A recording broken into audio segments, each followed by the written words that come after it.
art is supposed to challenge you and get in your face and show you something that you don't know. Myself and many people are missing that experience. His name is Kyle Chayka. He is the author of a book, Filterworld. Aesthetic innovation does not come from chasing the generic or trying to hit bigger numbers. I think it comes from those leaps of creativity or inspiration that allow you to go somewhere totally unrecognizable. You have to be able to reach people with that new sound or that new image. All right, Kyle Chayka, thank you for joining us at 2%. Thanks for having me. All right, we're going to start with a rapid fire. I'm ready. What kind of dog do you have? I have a plot hound mutt who loves food. What is one thing that you have learned from your dog? How to enjoy being outside more, I would say, and the mandatory walks. So now I enjoy, not just nature, but the mundane cityscape and the weather, etc. much more. What would your death row meal be? One thing I love is eating a giant bowl of Chinese noodles with dumplings on the side. So like soupy noodles and dumplings, and that always feels excessive in a good way. So that might be it. Amazing. Do you have a restaurant recommendation for us that could serve that? Sadly, DC really suffers for Chinese food. But I would say, well, the place that my wife and I go to the most here is called Tail Up Goat, which is a fantastic kind of American Mediterranean unclassifiable restaurant that's at the end of our block, and we love it there, and everyone should go. Where did you grow up, and what is one thing that the place you grew up taught you? I grew up in New Milford, Connecticut, which is just far enough away from train stations to make it hard to get to New York City. And it taught me to find things I like on my own, since I did not have ready access to them in that town. Nice. What is the best part of writing for The New Yorker, and what is the most annoying part of writing for The New Yorker? The best part is definitely the freedom. In terms of one thing that David Remnick, the editor of the magazine, told me when I was coming on was that a writer should never write about something that bores them. Like, if the subject is boring to you, you are not going to write about it well, and it's going to be bad for the reader as well. So that's a really great part. I really have a lot of flexibility in what I write about and how I approach things. The most annoying thing might also be one of the best things, which is that every article gets looked at by a luxurious number of copy editors and fact checkers and editors. So, sometimes you're like, oh my God, why are you arguing about the difference between a box and a container? But then I'm also very grateful that my writing is so carefully looked over. Yeah. So the rumors about the thoroughness there are totally true. Remain true in every way for every article that gets published. What are 3 things that you would take with you if you were stuck on a desert island? I would take a encyclopedic art history book, like one of those ones that goes from negative 2000 to present. I think that would be great. Maybe it's cheating, but I would take my Kindle because I take it everywhere. And let's see. I think I would take a sketch pad or like a, art set so that I could entertain myself. Amazing. Great answers. All right, now for more thorough answers. What got you thinking about algorithms? I think the earliest thing that sparked my interest in this was this moment in 2015, 2016 when I was traveling a lot as a freelance journalist, and I started encountering these coffee shops all around the world that all looked the same. So they had this like similar design aesthetic with subway tiles and mid-century furniture and, the same latte art and the same ceramic cups. And maybe we'll get into it more. But I think seeing that globalization and homogenization of culture, even in the mid-2010s, was what pushed me to look at how algorithmic recommendations and digital platforms were influencing culture. So I think it was that nagging notion or hypothesis that the digital platforms we were using were having this effect in the real world and were really influencing what kinds of culture got made. And that has really continued through, the past 8 years or whatever.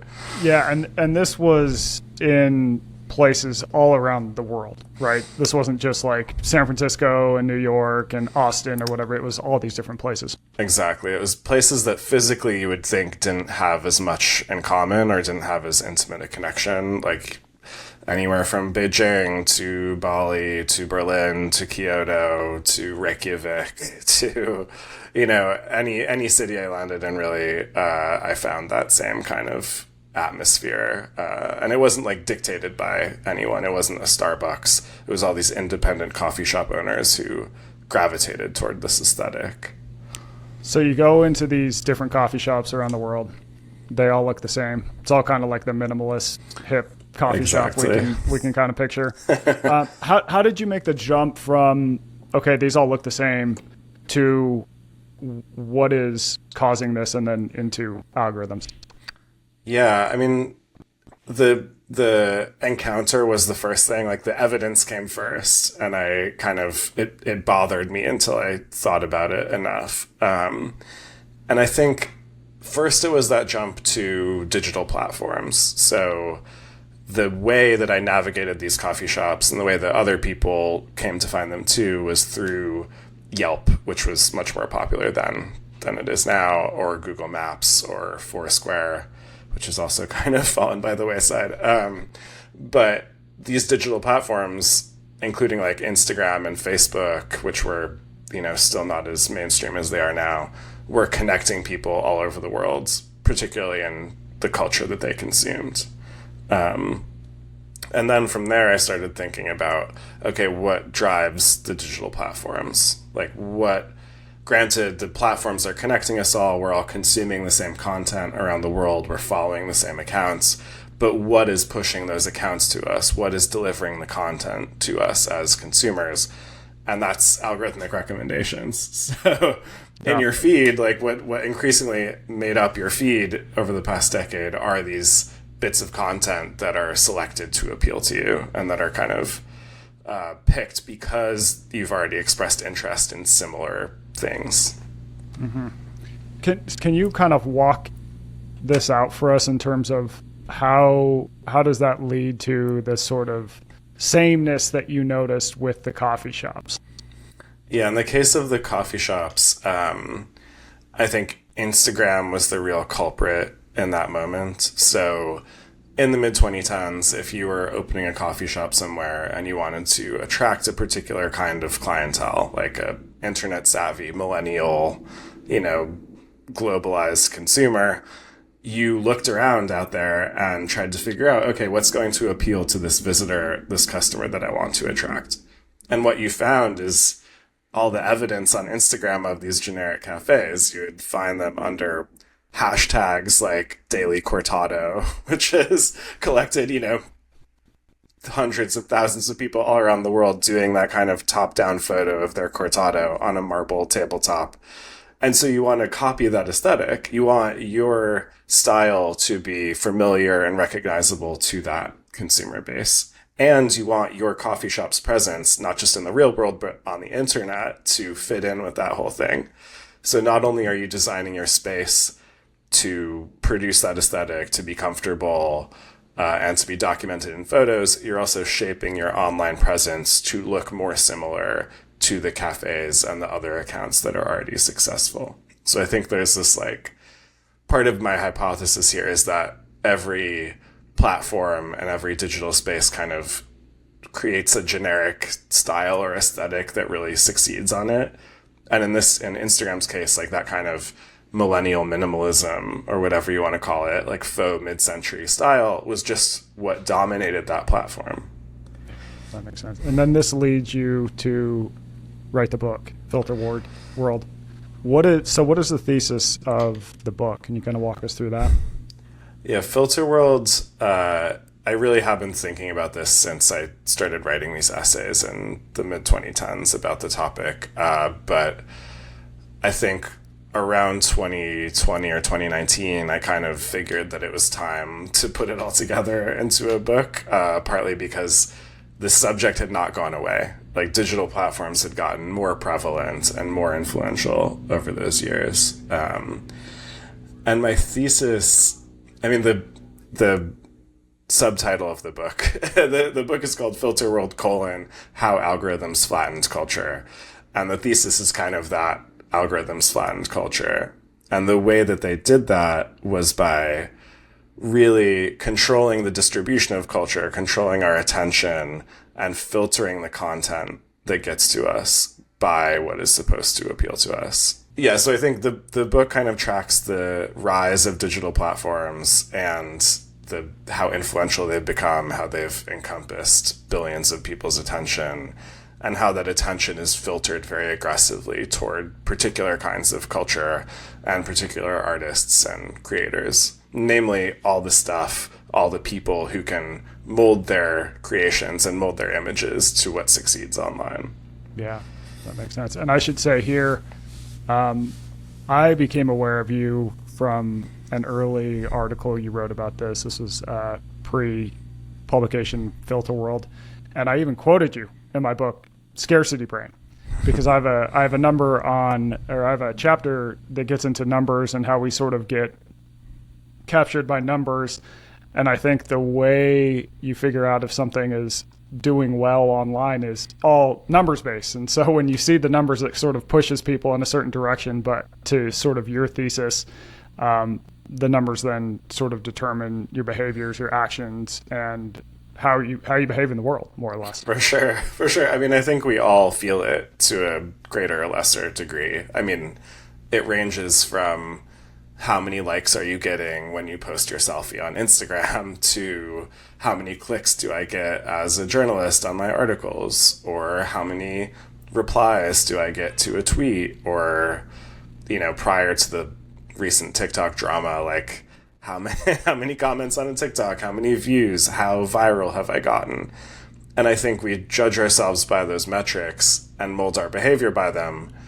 But what we don't realize so much is that those metrics are determined by these algorithmic recommendations. It's not just a neutral measure of quality. It's what the platform wants to incentivize from you. Yeah, I thought that was a really interesting point, is that algorithms can't figure out quality. Can you talk to us a little bit about that? I think algorithms can only judge by the variables that they're designed to evaluate. So usually on a Facebook or an Instagram or a TikTok, that variable is just traffic and engagement. So it's the eyeballs that see the content. It's the number of people who hit that like button. It's the number of people who feel moved to write a comment. And so if we say quality equals engagement, then sure, they're measuring quality. But I think what we've realized is that quality is much more than just engagement and traffic and attention.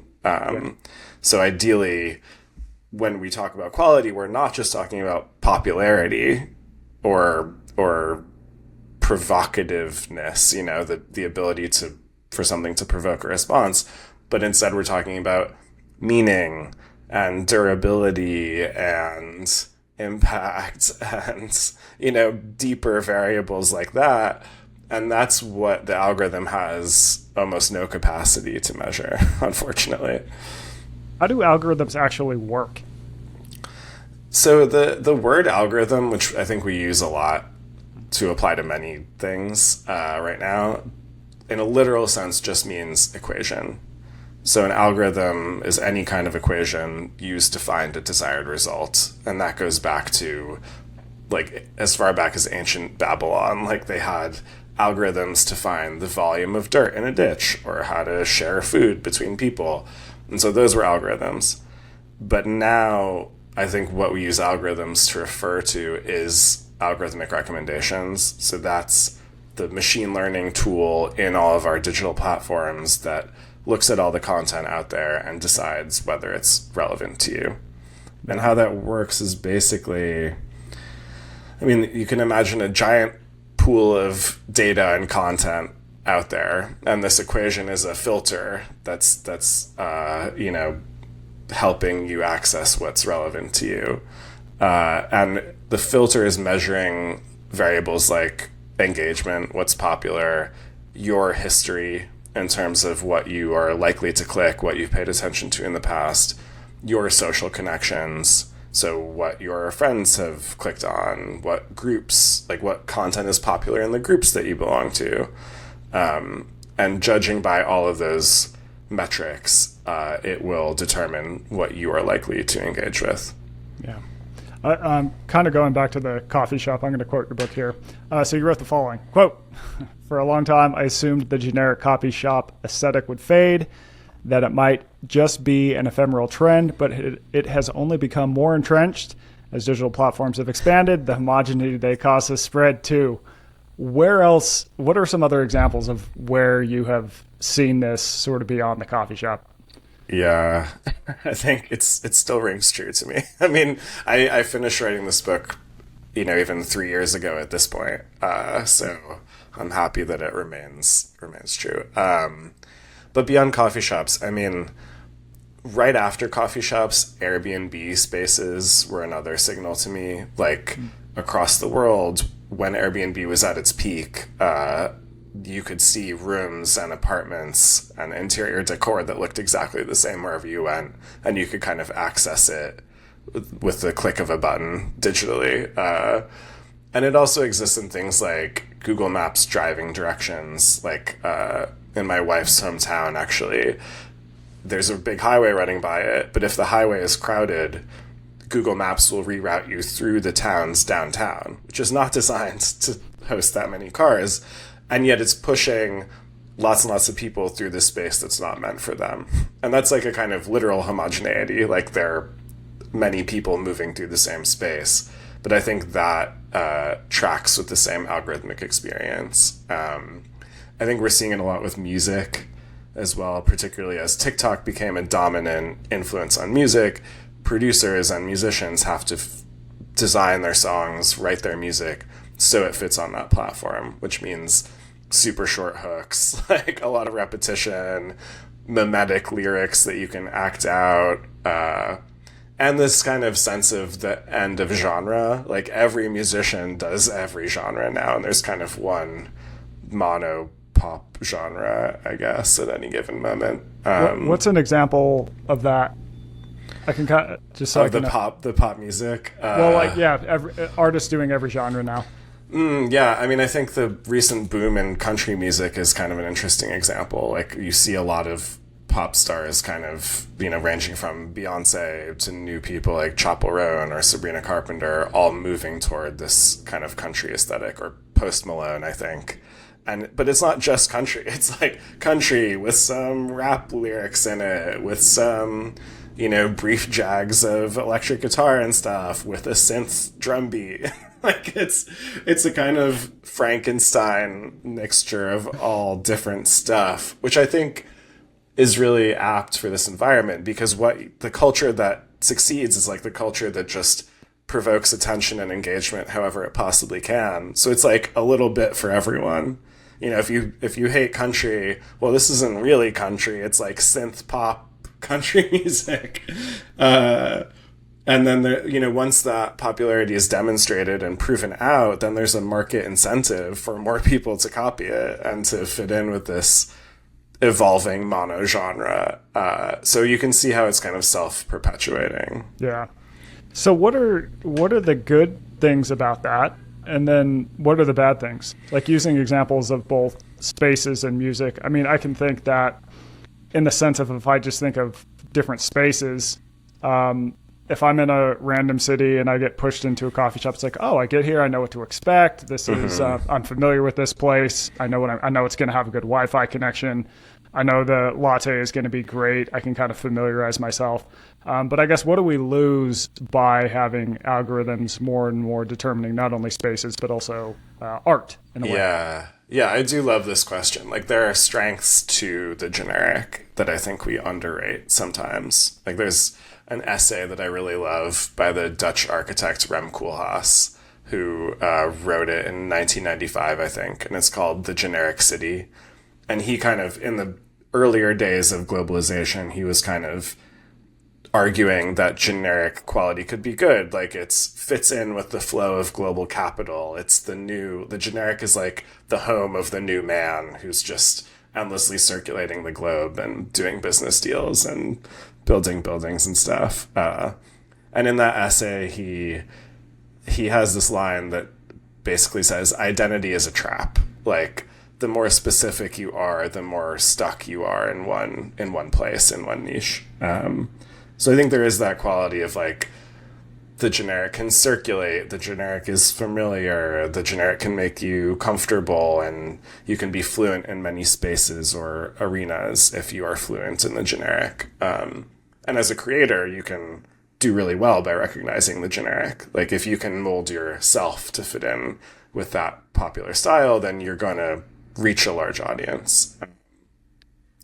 But I think there's a way in which that system can be good for a space or for a building or for a tool or for an experience like an airplane or a hotel, in a way that it's not good for a song or a book or a painting. Like, part of my like conclusion to this book and what I want to write about more coming out of it is the idea that art is not meant to be comfortable to you. Like, art is not meant to just placate your senses and numb you and provide what you already know. Art is supposed to challenge you and get in your face and show you something that you don't know. So I think if we're looking for that, like, I think that myself and many people are missing that experience. Like, we feel that art is more impoverished, it's more generic, it's less meaningful to us. And I think that's partly because what succeeds right now is so algorithmically filtered, and it has to be so homogenized in order to work. So yeah, it's like, if you ask someone, do you want to listen to a generic song? Do you want to look at a generic painting? The answer is probably no. But do you want to stay in a generically luxurious bedroom? Like, absolutely, definitely. Do you want your airplane to be bland? Yes. Like, I do not want my airplane to be interesting. I can identify with that.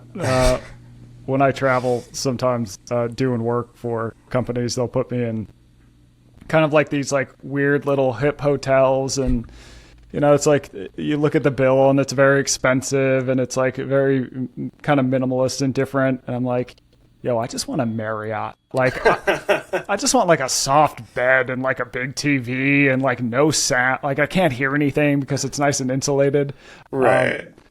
But I think to your point with art too, it's like what really sort of changes things and pushes things forward isn't necessarily kind of advancing the ball down the same field. It's someone being like, no, I'm playing on a totally different field. Look at this field. Have you ever seen this field? And then people go, oh, wow, that's new and interesting. Yeah, I think so. Like, aesthetic innovation and almost like spiritual inspiration does not come from chasing the generic or trying to hit bigger numbers or refining what you do according to what gets attention. Like, I think it comes from those leaps of creativity or judgment or, inspiration that allow you to go somewhere totally unrecognizable. But that also requires audiences who are willing to go there with you. Like, you have to be able to reach people with that new sound or that new image. And that's hard. Like, that's quite hard now. Like, how do you get stuff out there if what you're doing is so different and unrecognizable? Like, I describe in the book how culture is so iterative now. Like, to succeed a little bit, like, you figure out something that gets 100 likes, then you figure out something that gets 1,000 likes, then 10,000, and on and on and on. And that's a process of refinement and, listening to your audience and smoothing things down, essentially. Whereas I think most often what we want from culture is not something that's totally smoothed down. Like, we want something new and different. Yeah, to kind of go back to the example of how algorithms can kind of change and shape people's behavior, how do you see that playing out? Like, I see that very much if I go on, like, I think Twitter's a great example, where, some sort of messaging tends to hit, and then you tend to see that the person behind the messaging go, oh, well, that worked. So now I do more of that. Yes. And I think sometimes that can get pushed out to extremes over time, because I do think people tend to react more strongly to stronger, I don't know if I want to use the word divisive, but that's what's coming to my mind, divisive content and messaging. And I think that tends to sort of shape people. I guess you would call it, some people call it audience capture. What are your thoughts on that? And where do you see that? Yeah, the incentive that you're chasing in these examples or the scenario is like likes and clicks and engagement, like that you might need to survive as an artist or to sell books or to get new podcast listeners. Like, you have to reach an audience somehow. But I do think with that feedback cycle, we're getting so much feedback now constantly that we are encouraged and incentivized to fine tune our own behavior and our own output to what works, because we're constantly seeing what works and what doesn't work. So if some kind of tweet or some kind of video clip is not succeeding as much, you're going to probably change what you're making. And if you hit on a formula that works, or if you see someone else doing a formula that seems to work for them, then you're going to be pretty quick to copy that and double down. And so it's almost like radicalization. It's like self-radicalization. Like you're refining your technique and your content and your delivery down to something that works extremely well, at least to the limited goal of getting engagement on a platform. There's so many examples of how weird it gets. Like, my favorite is on TikTok. There was this genre of video where the video clip would be someone doing like a very placid cooking demonstration. Like, they would show themselves chopping carrots and stirring things around and whatever. But then the voiceover would be these traumatic personal stories. And it's like, wow, this is very engaging, but it's like engaging in the way that like Doritos are tasty. It's like fully engineered to just occupy your brain and make you unable to click away. And so sure, that works. And that's like, people repeated that formula, but is that like a desirable human outcome? No. Like, when you describe it literally, it's like, this is so fucked up. Like, I don't know. I don't understand why this exists. I'll give you a good example from my life. Is I went on this podcast once, and it's very big on YouTube. I'm not going to name it, but as the host, who I really enjoyed chatting with him, but as he would ask me questions and I would answer, I'd be looking at him and he'd be doing this weird stuff with his face. Like, I would say something and he'd be like it was these very odd, and at first as I'm answering these questions in my head, I'm going like, what's wrong with him? Like, does he have, for a while it occurred to me that maybe maybe, I don't know, something's wrong with him. And then probably midway through the interview, I go, oh, he needs the moment on YouTube when I say something, and he goes, oh. And so that totally, once that clicked, I was like, okay, I get it. But at the same time, I'm going, this is the most bizarre way to have a conversation with this person, like doing these crazy performative things, you know? It encourages this behavior that's like deeply inhuman and deeply inauthentic for the sake of producing more compelling content. Like, sometimes that's good and interesting. Like, I don't know, Twitch streaming and video game, like, spectating would not exist without these kinds of platforms. And that's like a different kind of performance. But that kind of hyper aggressive, like performative, I guess would be the word, like conversation or discussion, that only exists because YouTube needs it to exist. It's like, on YouTube, you need to catch someone's attention right away. You need to get that thumbnail image. You need to provoke the reaction any way you can. And thus you're like adapting your behavior to that goal. And you read about how at the end of the day, algorithms are ultimately written by a human. Human choices go into this. So could you talk to me a little bit about that and how that influences things? For sure. I mean, I think we had this perception that algorithms are neutral, or at least seek out quality things in a way that more or less works for us. And we've kind of seen how that falls apart as we've seen a few different social networks decay, like Elon Musk's version of X is like not neutral in terms of what it serves you. TikTok, as it shoehorned in shopping, really abused the algorithmic feed to show you stuff that you didn't necessarily want to see. So I think it's really important to remember that the variables of the equation, the metrics that algorithms measure, the output that it's delivering, the end goal is not your quality experience. Like, the end goal is what can grab your attention, what can sell you stuff, what can placate advertisers, because the advertisers are the real business model of the entire operation. So it's not about, I want to deliver Kyle the best stuff that he loves that's going to change his life. It's like, no, the goal is like, I want to keep Kyle's attention for as long as possible so I can customize the ads that I show him so that he will be more convinced by them and also keep watching my feed. And so the business incentive, that is what shapes the makeup of the algorithm. And the algorithm is constantly changing, for one thing, like all the time, and is designed by the engineers and marketers and CEOs that are running these companies. It's not just like I don't know, what's a good metaphor for it? Like, it's not like an air filter. like an air filter will block out bad stuff and deliver you good stuff, hopefully. This is a filter that's constantly changing based on the desires of a business.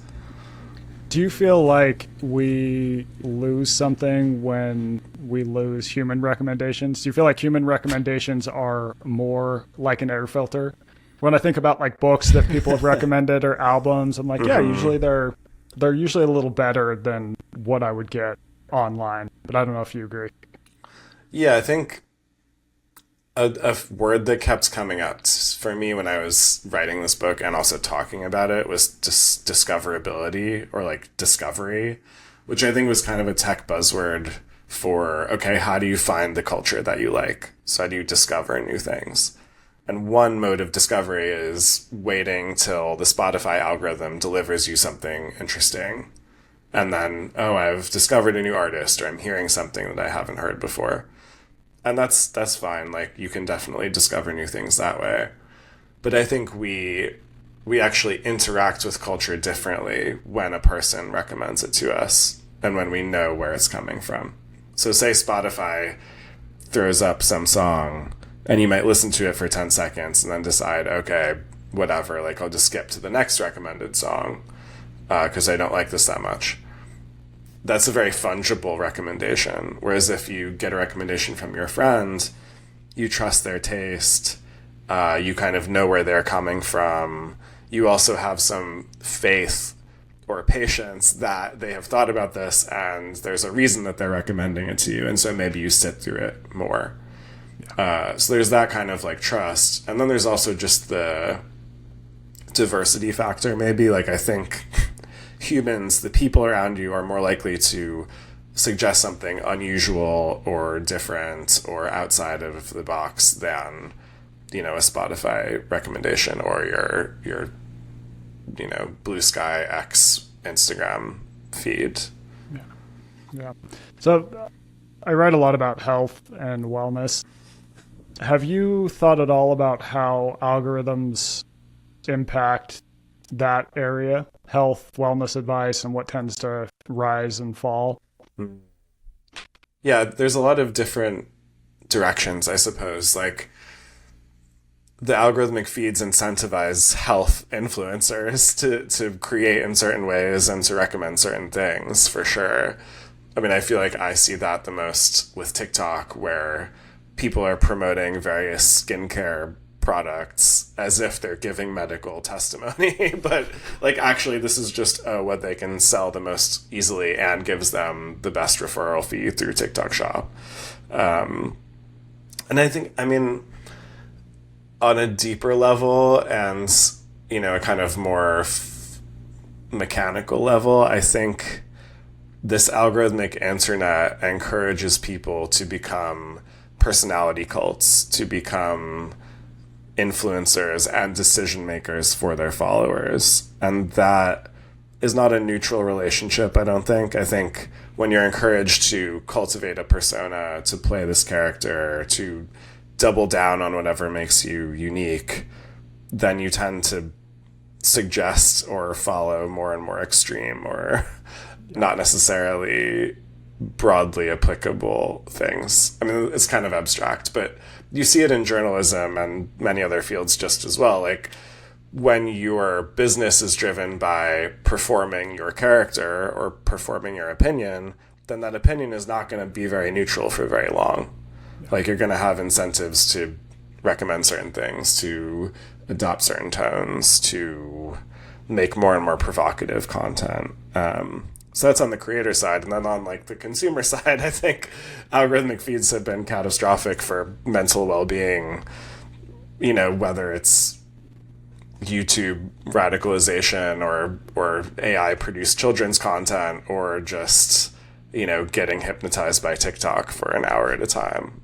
Like, when content adjusts to you, when there's this almost subconscious playing to your preferences and biases and everything, like, of course you're going to get addicted to that. That's the most addictive possible thing in the world, to have all of your opinions and desires met before you can even think of them. Yeah, I would say the way that I see it, and I totally agree with everything you've said, is that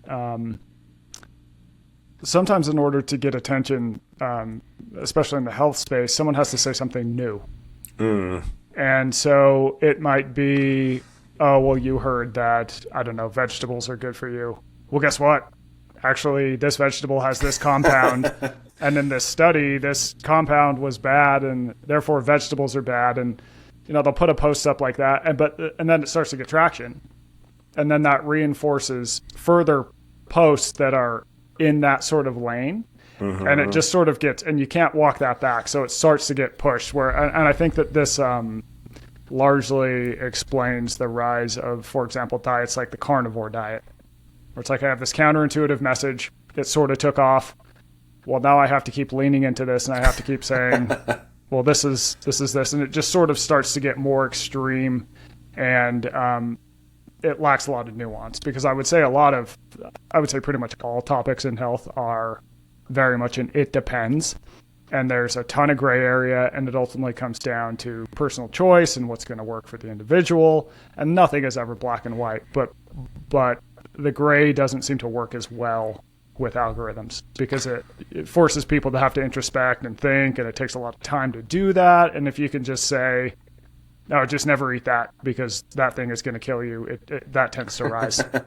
Yeah, the simple rule, the like counterintuitive simple rule, like, rules everything. Actually, that's the one easy rule for algorithms. Like, say something different and provocative and extreme, or like one note, you know, this one thing explains everything. And I suppose that's like clickbait since the BuzzFeed era.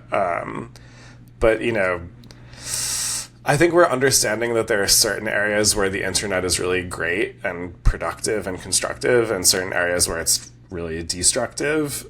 And I would rather myself or someone else like go to TikTok for cooking inspiration than for like what depression medications to take. Like, you know, or like I see a lot of like gym content, like exercise stuff, and I think that's really useful and cool for me, because I don't have a personal trainer. I don't see this stuff in my day-to-day life as much, so I appreciate the expertise, or the one guy who's like, don't do your deadlifts like this, do them like that, and hopefully you don't hurt yourself at the gym. But the spaces in which ambiguity can be fine, like making pasta carbonara, are like more applicable or more suitable for this space than the science or medicine or perhaps politics.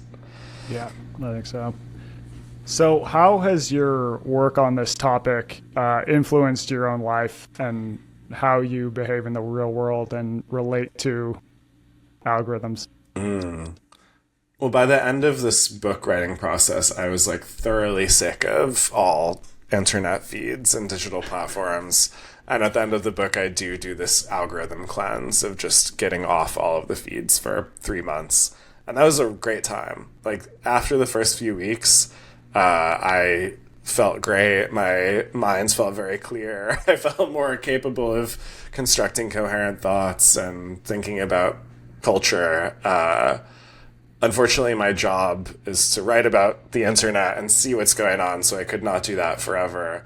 But I think that was a useful reset, just in terms of showing me how passive I had become and how much I was relying on feeds and recommendations to give me what I was consuming.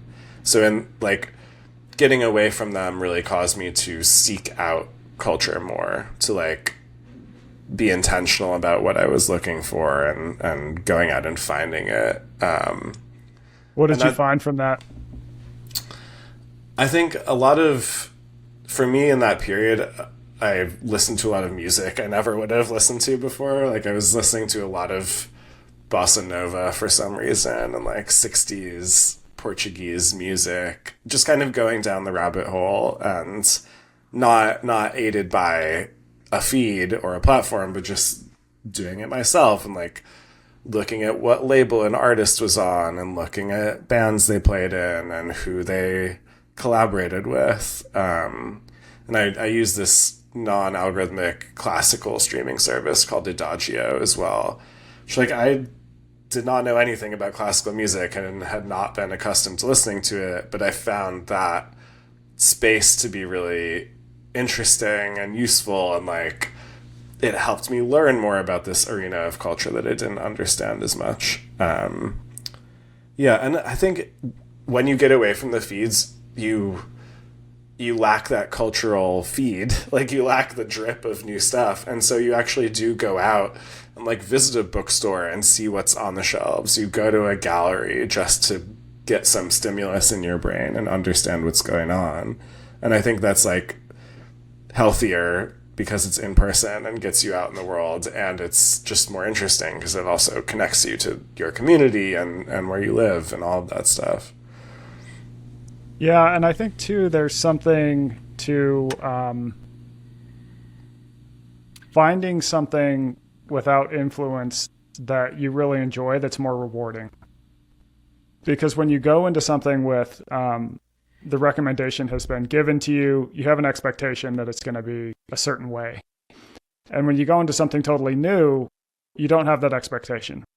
And when it turns out to be really great, I think that you value it a lot more. And I think there's good evolutionary reasons for that, but it just becomes kind of a more rewarding, sort of wondrous process that people can get. Yeah, the wonder element is really missing from like a Spotify playlist or when I think you're totally right, when you do come upon something and it inspires you and you're like, oh wow, there's this new thing that I didn't know that I liked, and it's here and it feels like just for me. That's a really magical moment, and it's what you want to happen. Like, that's an ideal outcome. So I think there are things you can do to be more open to that and be more prepared for it. But it does require doing more work. Like, it's not enough to just encounter something new and be like, this is cool. You have to learn more about it. You kind of have to construct your own understanding. You might have to seek out new spaces like a concert venue or a museum or whatever. Yeah. Pivoting to a piece that you recently wrote about how influencers have kind of shifted into creators. Mm-hmm. What is your sense of how, I guess what struck me about this piece is when I thought about the space that I'm in the health space, creators in the health space have sort of begun to influence politics in a way. And I think that some of the messages around health that have taken off are beginning to shape governmental health recommendations and like the whole MAHA movement. Have you thought about that at all? Yeah, I mean, the creator thing is so important right now. Like, I think people, for one thing, I mean, in the 2010s, like through now, content has come to mean everything at once, right? Like video, text, audio, whatever. We're all creating content. And now creator is a catch-all for anyone who communicates about anything practically, or makes anything, produces any media. They are a creator of health videos. They are a creator of a podcast. They are a creator of a newsletter.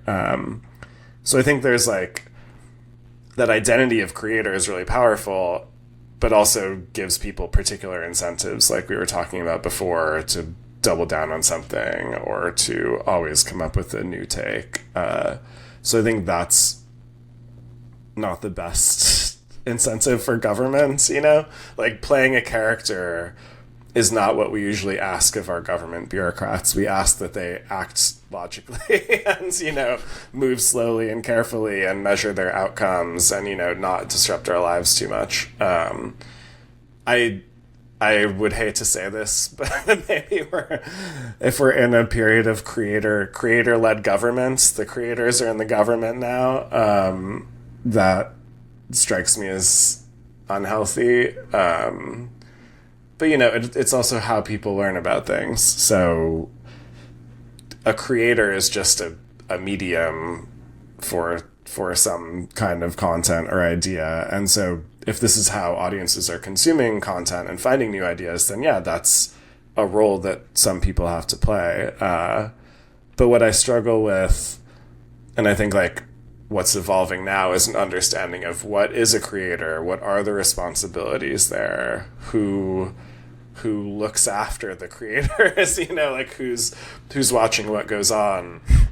And I'm a bit biased as a professional journalist, but journalism has long had these codes of behavior and ethics and responsibility that creators and like the newer digital platforms not only don't have, but are now actively avoiding, like Facebook eliminating content or some forms of fact-checking and content moderation.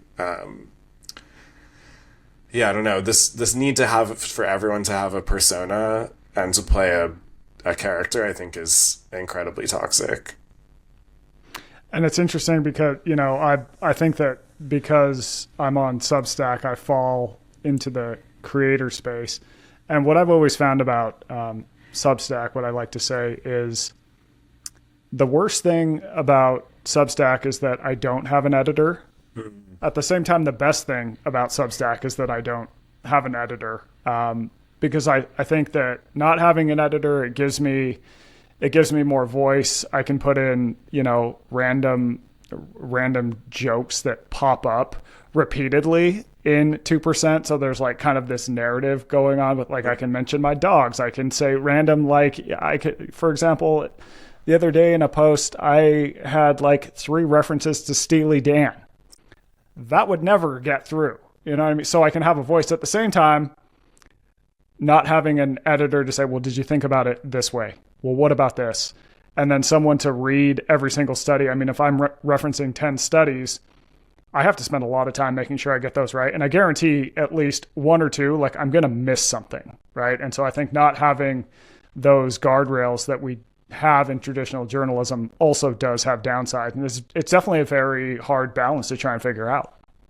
Yeah, we're in this weird middle period, I think, where there's a great business model for creators like YouTube or whatever, and traditional media is like struggling to adapt to that new space and to build a relationship with this arena of creators. Like, it feels very separate right now. I think it might get closer. I think we'll see more collaborations and more support, even syndication deals for video or audio like we see at Vox Media. You get some editorial support, but you can still be your own independent voice and decide what you're doing. I think we'll see that a little bit more often. But I think what I struggle with traditional media is the understanding of the audience is not very good. Like, yeah, totally. Like when you are on Substack and in there with your audience and getting feedback and kind of living and dying by how many people are paying you directly, you're getting a lot of data. You're getting a lot of interaction on a very equitable level with your audience. And I think in a lot of ways that's very good. What we are missing, that editorial infrastructure and the kind of shift of traditional media and like corporate structures into more creator-driven spaces. And there's some people who are doing that and kind of building creator-led studios and publications of a sort around themselves. But it's kind of on the creators to be responsible, and then it's on the audiences to be responsible in terms of who they're listening to and who they trust and how much they trust these different sources. Yeah, I agree. And I think one thing that I understand why most media is based in New York City. At the same time, I think that has led to some limitations. And I'll give you an example.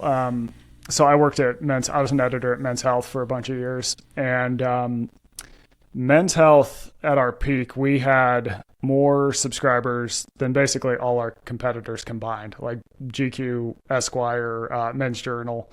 And one of the reasons we thought we got success is that we weren't based in New York City. So our editorial offices were in this little town in Pennsylvania, and the editors all lived lives that were much more similar to like the entirety of how the country lived. Whereas living in New York, it sort of, I think, changed the nature of how the writers and editors lived in a way that didn't necessarily translate to people who didn't live in like very densely populated areas. For sure. Yeah, the best thing the internet has done is lower the barrier to distribution in any case. Like, you can publish and reach the same number of people as a magazine, but just have you at your laptop with your newsletter.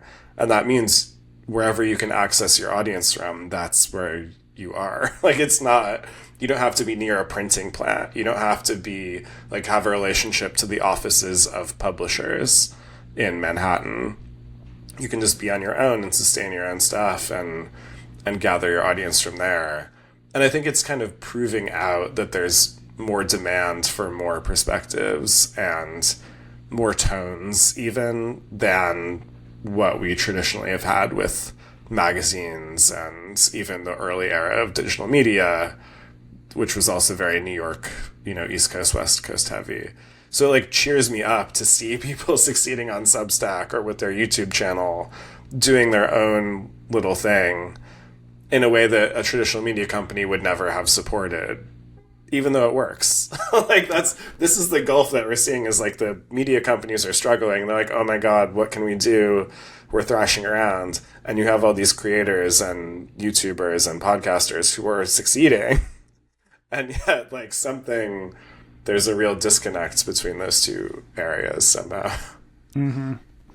Okay, to land the plane, given everything you've learned about algorithms, what advice do you give people on, questions to think about, potentially practices, just whatever comes to mind? Yeah, I think a question that we should always be asking is, how has this thing gotten to me? Like, how have I received this video? Or how am I discovering this podcast? Or why do I find my feed full of one account and not another? So it's just this need to constantly question and be aware of how distribution works online and what's influencing what you see and consume. It's like, question your feeds, basically. And then question the business model of what you are looking at. So when you are just, hypnotically consuming TikTok videos, the reason that makes money is because your attention is sold to advertisers. If you are opening a newsletter that you pay the writer for every month, then that is great for you because you know what you're getting. It's great for the writer because they are getting paid to provide what you're getting. And that's like much healthier. Like, I'm always thinking of this metaphor of like a farmer's market for media or content, where the closer you are to the source, the more you understand the supply chain, the better the product is. Like, I'd rather buy the chicken from the farm 10 miles away than like from the factory 100 miles away. I think there's a similar dynamic, or there should be, with content or media, where it's like, if you are paying for the podcast, then that is a better podcast for you and a better like sustainable outcome for everyone. And then it's just questioning what you like. So like not just consuming what's at the top of your feed, not just following what gets recommended to you, but instead thinking about how something makes you feel and then chasing that down, learning about an artist and then figuring out the rest of their career or figuring out how you can support them directly if you like them that much.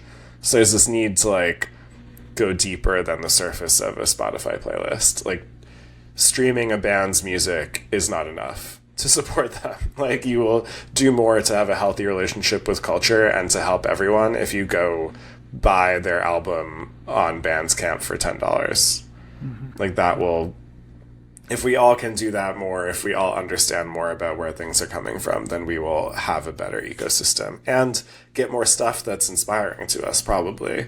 Like break down the traditional media like bias and homogenization and hopefully sustain more different voices. Yeah. Well, Kyle, thanks so much for joining me, man. Appreciate it. Yes, great conversation. Thank you. A lot of fun. Everyone, check out Kyle's book, Filterworld. I'll include a bunch of links in the post below.